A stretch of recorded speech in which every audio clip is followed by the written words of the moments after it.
Good morning and welcome to My Catechism. I am your talk host, Father Lucas Inoc, and then my regular co-host is Brad Adam and Pierre of the Catholic Faith Defenders in the Archdiocese of Cebu. So after a very long hiatus because of the intervening typhoon Odette, that destroyed our community, including so many of our infrastructures, including our towers. So we're out of, program for this reason that padayon ang destruction sa atong nahitabo sa Typhoon Odette.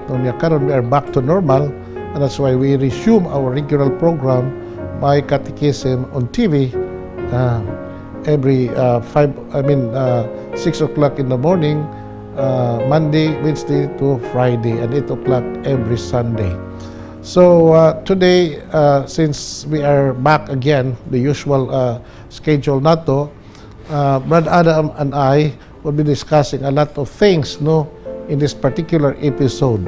Aside from the gospel reading that we have to discuss, we'll also talk about important matters related to our community as a result of the Typhoon Odette. And we'll be back after this short break. Please stay with us.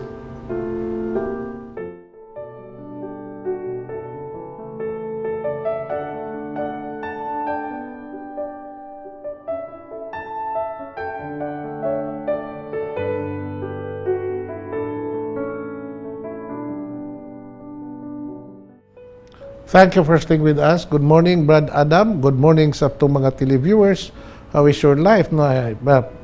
Belated condolences, Brad, because of the loss of your beloved wife, the other week. And I hope that you're already recovered from that tragedy that happened to you, personally. We will continue. We'll always continue praying for your wife, for her eternal repose.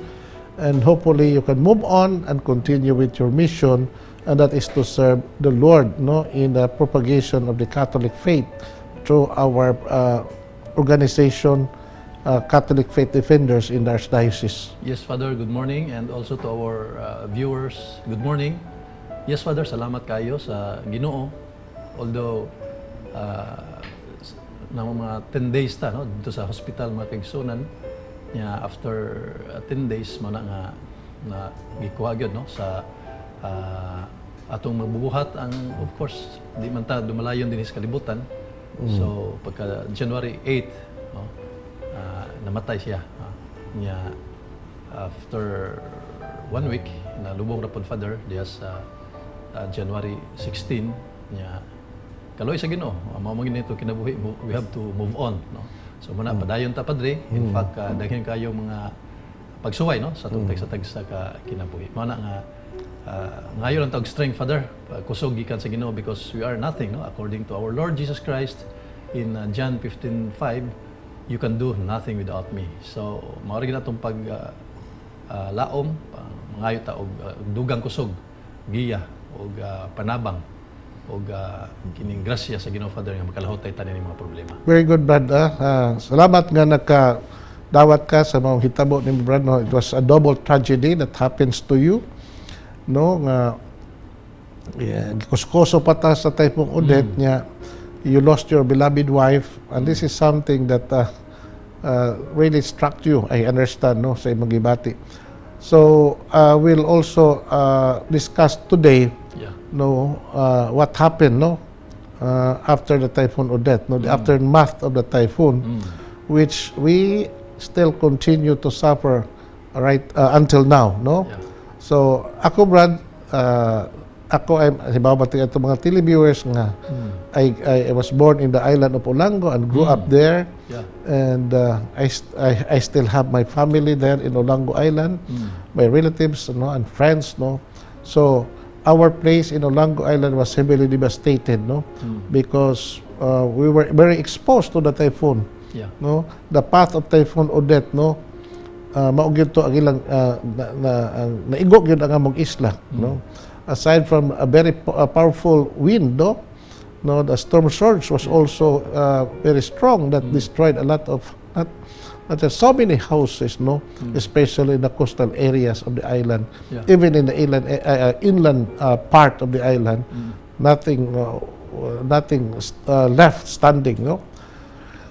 Mao na brad nga karon not only here in Cebu, here in Mactan Island, but definitely a lot of places in Visayas and Mindanao were devastated, especially the Surigao area, Bohol, the central Cebu province, and also parts of Negros Island, no? So these places are heavily devastated sa maong typhoon. Itawag na itong Typhoon Odette. And yesterday, Brad, we had a meeting among us priests in Archdiocese, no? In District 1 of the Archdiocese of Cebu, and we discussed about what to do after the Typhoon Odette, no? So many houses of worship, no? Like churches, convents, and private houses are, destroyed. No?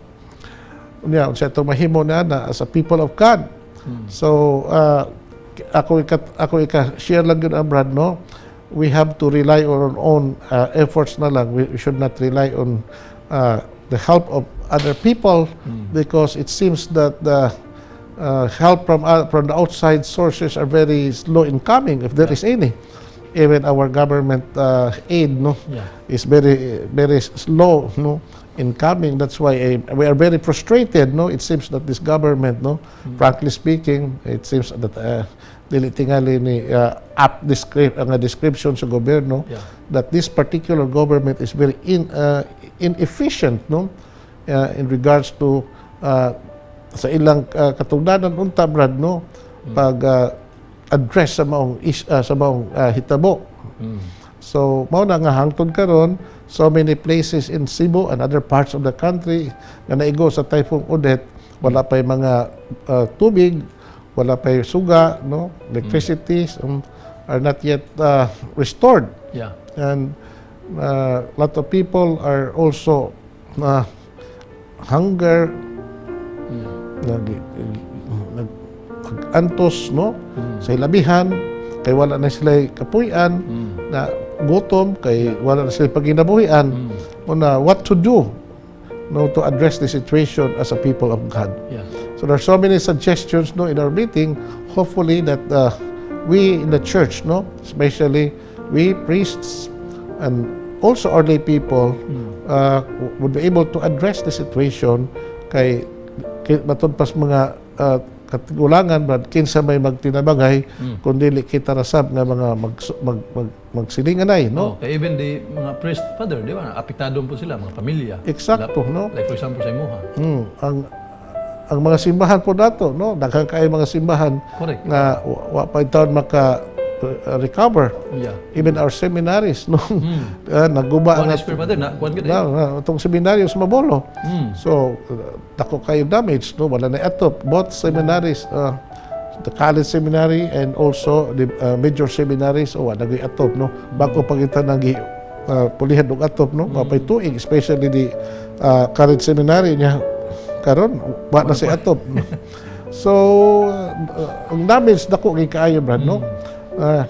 Di lang ta maghiskot sa mga lives lost, no, Brad? Wa pa tay exact figures, Brad. Pila gyud ang casualties nato. A very sad thing to happen also, Brad, morning. One of our priests died, no, Father Leo Fernandez, no, in the process of helping his parishioners in Matutinaw, Badyan, Brad, siya gianod, no, pagbulog ron sa tubig sa suba, no, unya plus the storm surge, no, nag-abot, so wala na siya makita for 3 days, no. Recover ang iyang body near Toledo, plus after some times nga na identify ang iyang dead bodies, kaya dili naman ma-identify ang naong, no. So tungod sa itawag celibacy ring nga iyang sulob sa iyang tudlo, and it was discovered na that ring bears the name of Father Leo Fernandez. Okay. And that's why he was identified. So one of the casualties of the typhoon is one of our priests in the Archdiocese, Father Leo. Yeah. You know, Father Leo Brad was my student in the seminary, and he was also my assistant parish priest in Tuburan for 3 years when I was assigned there. Really? So that's why we were very much affected, no, by what happened to Father Leo, and not only for Father Leo but the other people who lost their lives, no, because of the wrath of Typhoon Odette. Yeah. So naghan pa ang mga tao na to, Brad, nga wa pa in taon maka-recover. Unya ang atong panawagan sa itong mga televiewers mao nga magtinarbagay lang kita kutob sa itong mahimo. Amen. Whatever resources we have, Yeah. let us help one another, because no, we cannot rely on the outside help. No, kita nga mga apektado mismo magtinarbagay ta in whatever way we can. So din lang dito magsalig din sa pangagamahanan or diha sa simbahan, Father. Nga to, din kamot ng text na to kay basically we are all affected with this Exacto, Brad. typhoon. Tinood na. O na nga, gawas nga mag-ampot ha, of course, no, we will always continue praying, but we also do something. Yeah. In whatever way, material help we can extend to our brothers and sisters, no? Kay doon naman may uban, Brad, nga totally damaged ang ilang balay. Doon po yung uban nga partially damaged or ang uban po na po naigo, ha? Yan ang pahina, Brad, no? We can always share what we have. Yeah. The meager resources that we have na nahabilin, no? As a result of the Typhoon Odette, ato nang ipaambit nganto sa uban. So, Brad, no? Mao ni ang nahitabo na hopefully ang ato mga televiewers nga tan-aw ning atong programa on TV, so atong mainganyo na unta sila di magpakawa sa paglaom, because we Filipinos are noted sa anang gitawag nato itong resiliency bitaw, Brad. Dili lang kini may natabo nato, immune na tanin ning bagyo, no? In our life, Brad, as Filipinos, no, we have been through to so many typhoons in our life, but this particular one, Odette, is different because it's very powerful, no? Next, perhaps to the Typhoon Yolanda. Yeah. So, Mona, and this is something that we have to continue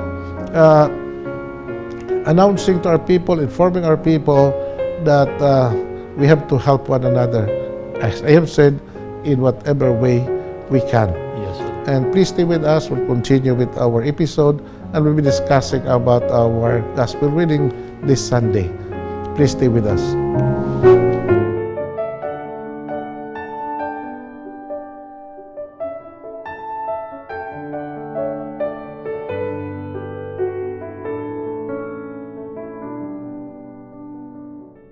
Thank you for staying with us. Brad Adam, ato nang basahon ang atong gospel reading today, the third Sunday in ordinary time. So, why ordinary? Tawag ng ordinary time, Brad, because no, after the feast of the baptism of our Lord, no, we now go back to what we call ordinary time in the church calendar. Kining ordinary time, Brad, no, from first Sunday of the ordinary time to the 10th Sunday before Ash Wednesday, no, morning ordinary. Yeah. Unya Ash Wednesday ngadto na sa Pentecost mo nagitawag Lenten season and Easter season, then back to again to the ordinary time. Up to the, Brad, sa gitawag nato og the feast of Christ the King, possibly within the last week of November and the first week of December. Then magsugod na sab ang the New Year sa simbahan, the season of Advent. Okay. Now, our evangelist for the year, because we are now 2022 in the church calendar, Brad, is a cycle C, no? Cycle C. In the church's calendar, Brad, liturgical calendar, no, there are three cycles, no? Cycle A, cycle B, and cycle C. So karon, cycle C ta. Next year, back to cycle A. Yeah. And the evangelist of this year, cycle C, is St. Luke. St. Luke. The evangelist of cycle A is Matthew, Yeah. and the evangelist of cycle B is Mark. Naingon na Brad, no? Ang cycles ato liturgical season. Yeah.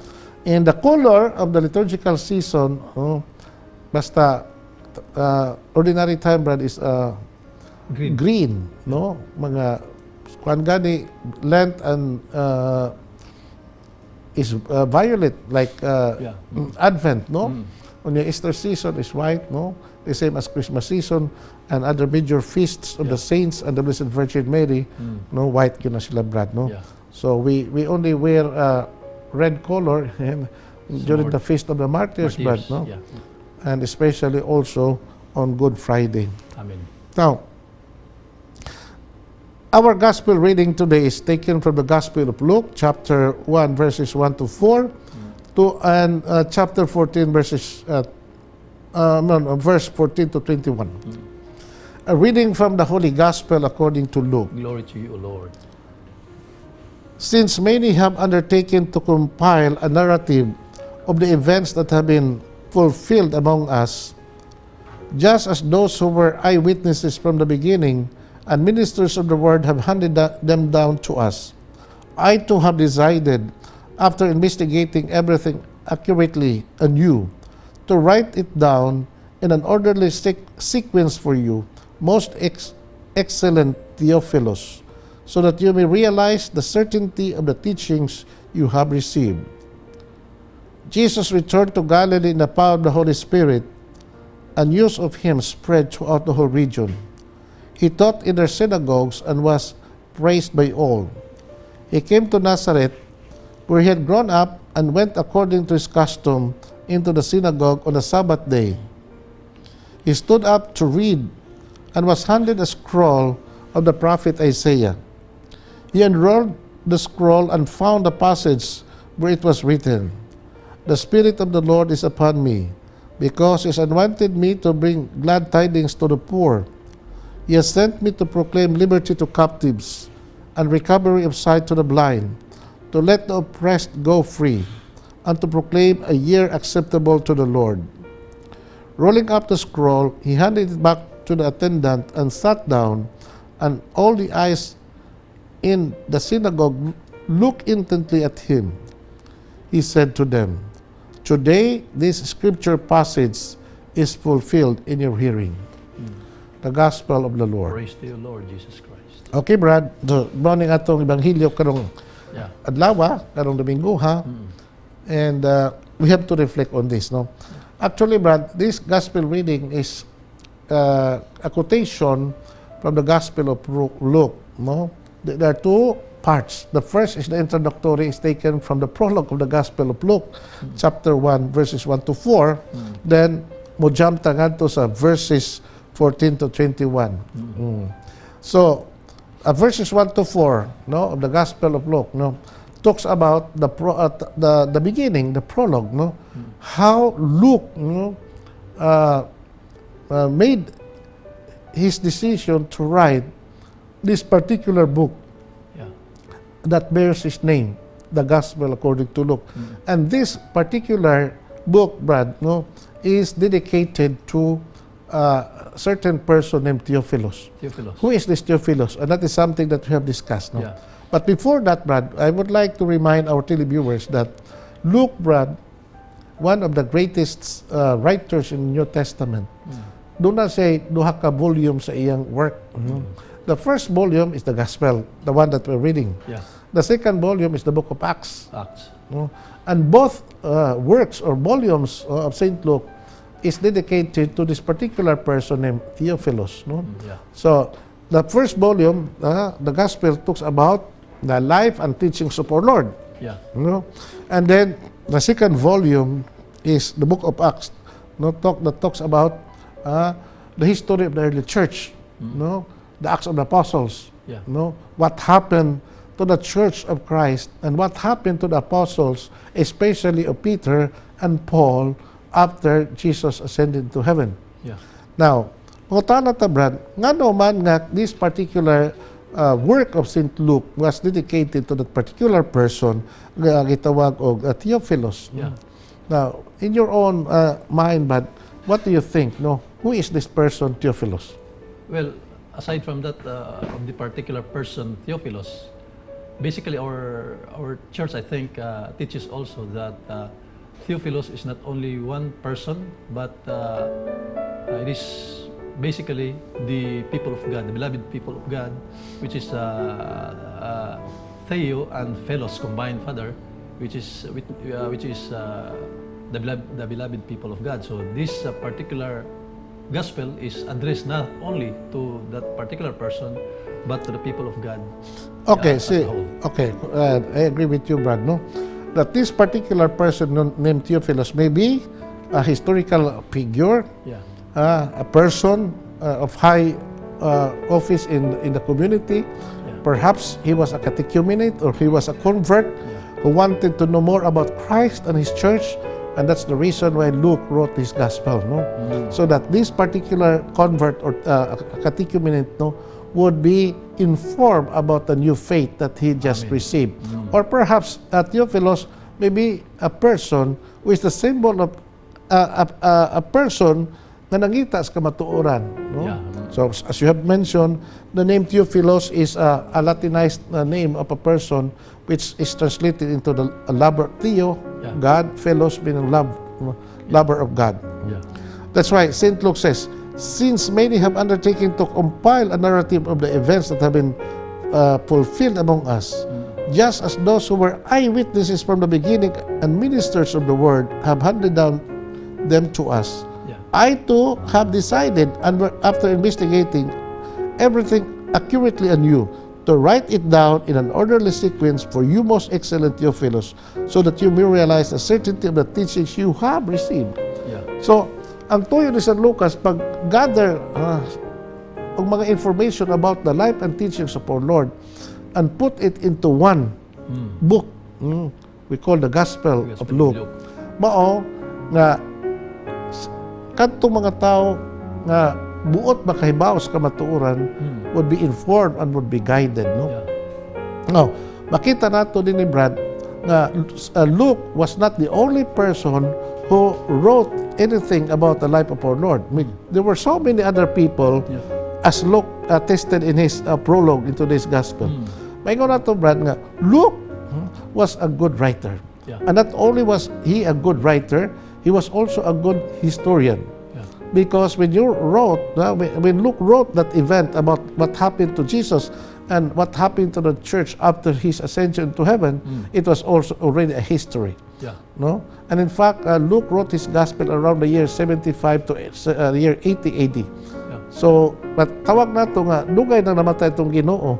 And the church was already taken root, no, hold in what you call Judeo, Greco, and Roman culture, no, at that time. Yeah. So naka-penetrate again ang Ebanghelyo o ang pagtulunan sa itong Ginoo. Yeah. In that particular time when Luke wrote his gospel. Pero And this is something that we have to discuss after this short break, Brad, because we're running out of time. Okay. Thank you very much, and please stay with us.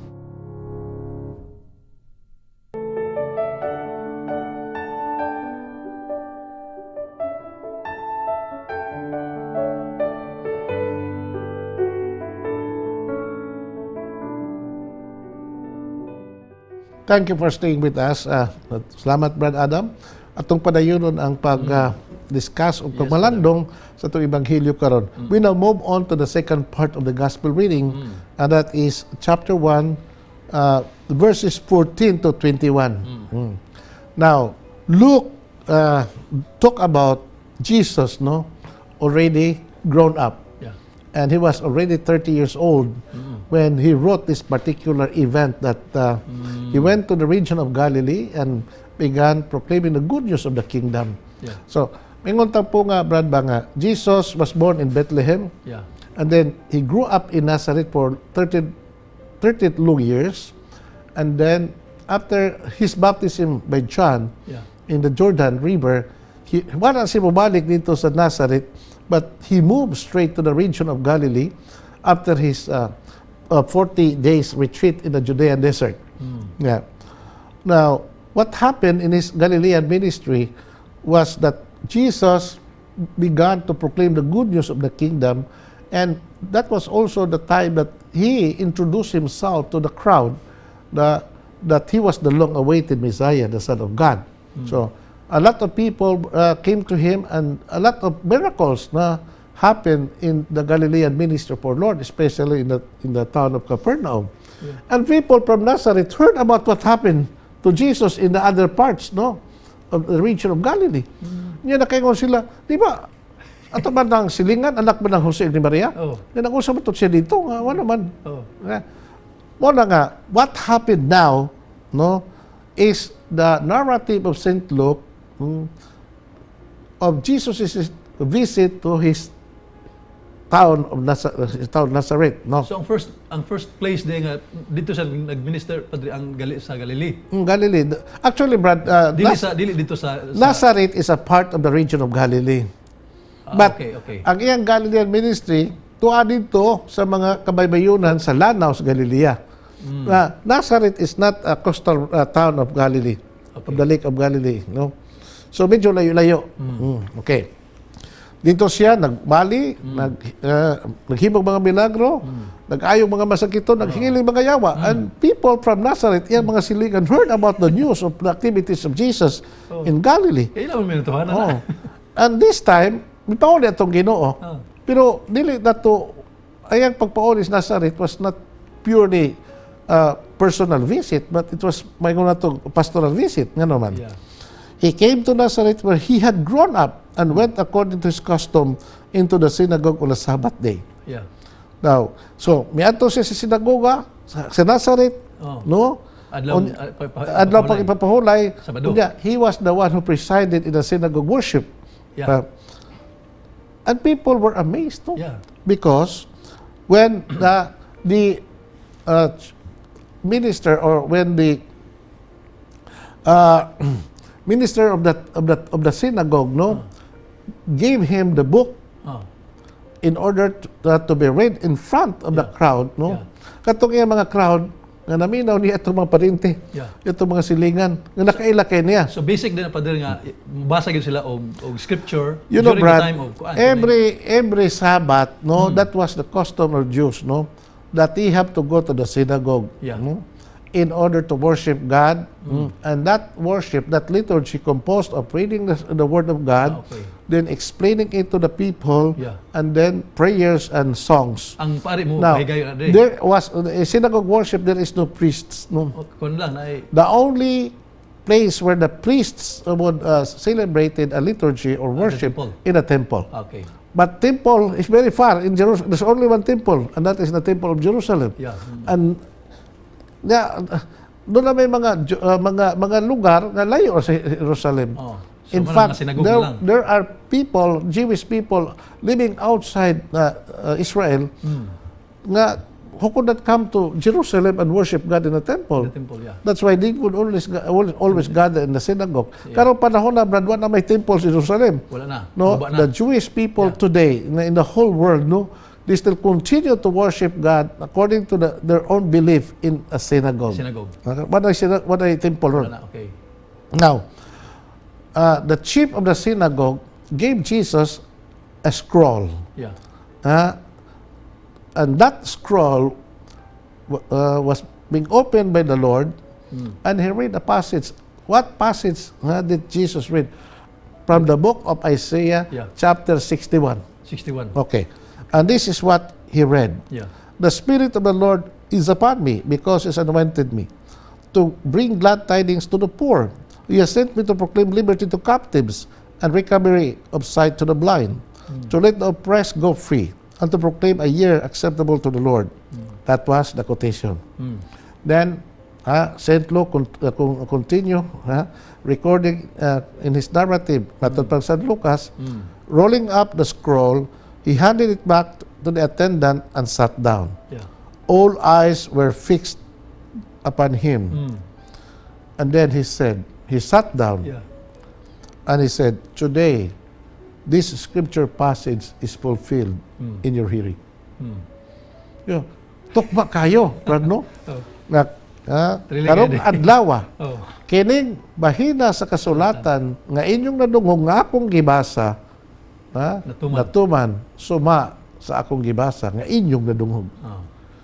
Imagine that, brad, no?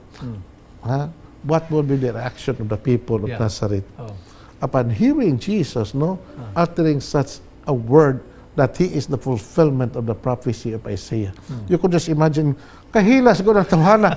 Nga nung siya God mo ingon nga siya, fulfillment ani mo ang basahon. Nga panday man na anak ko siyang panday, anak ni Maria, ni Jose. Ang iya maigsuon, mga parinti niya, kuban nato. Nakailat na niya, sukat pa siyang pagkabata.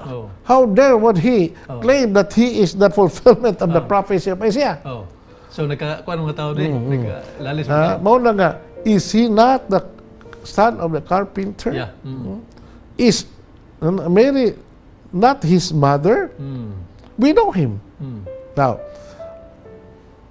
let us focus lang ni Brad sa atong reflection karon about the passage of the gospel from the book of the prophet Isaiah. Nga gibasa sa Ginoo unya iya tudlo ngadto sa mga tao. Kaya ni Brad ako kay ning revelation. One of the greatest revelations in the New Testament was when Jesus claimed that he is the fulfillment of the prophecy of the book of Isaiah. Tinuod man ka na, Brad, no?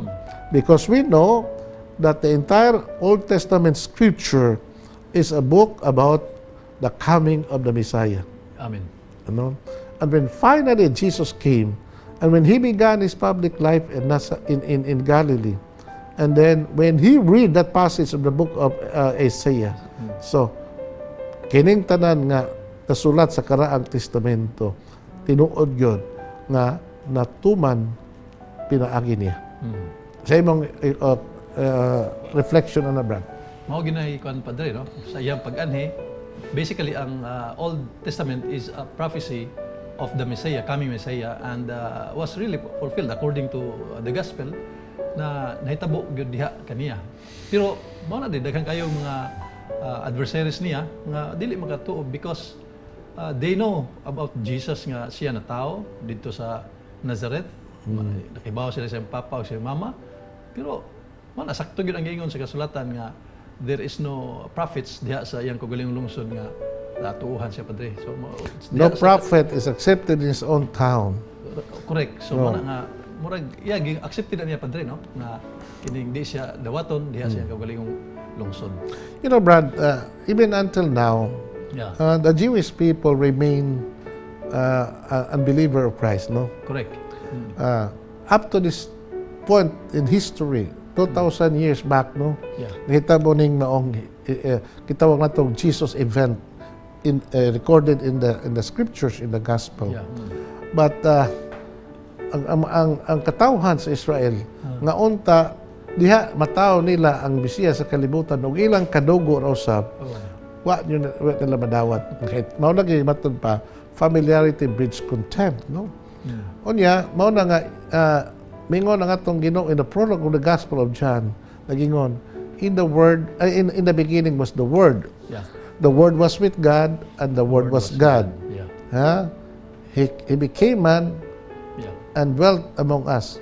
He was sent to his own people, but his own people accepted him not. No, tao na Brad. Pero kung sa may mensahe para nato ni karong Domingo ha, Brad, about the gospel reading. Now we have to be happy because according to Pope Francis, no, the joy of the gospel. And why is it that there is joy in the gospel? Because gospel is basically good news. Good news. And the good news, the bearer of the good news is Jesus Christ. Amen. No? He came here in order to mend the brokenhearted, to set captives free, to give sight to the blind, etc., etc. That was the ministry of Christ, and that ministry of Christ, continues today, in the mission of the church. Amen. No, because the church of today is matod pa the heir of the life and mission of Christ. And that is something that we have to continue in our ministry today. To let the power of Christ matawat sa mga tao so that they could also experience healing. They could experience liberation from Christ, no? What kind of liberation is not only liberation from what you call external forces that enslave man, but basically liberation from sin, liberation from all evil, and liberation also from bodily pain and sickness, no, including death. And that is something that we experience by the power of Christ and His gospel if we believe and accept the gospel of our Lord. Amen. Because the gospel of our Lord, no, is a gospel of life, the gospel of joy, and the gospel of liberation. Amen. Thank you so much, Brad.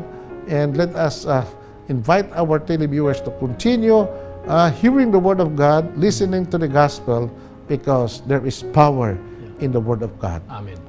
And let us give our televiewers, our people, our blessing. The Lord be with you. And with your spirit. The Almighty God bless you, the Father, the Son, and the Holy Spirit. Amen. Thank you, and God bless.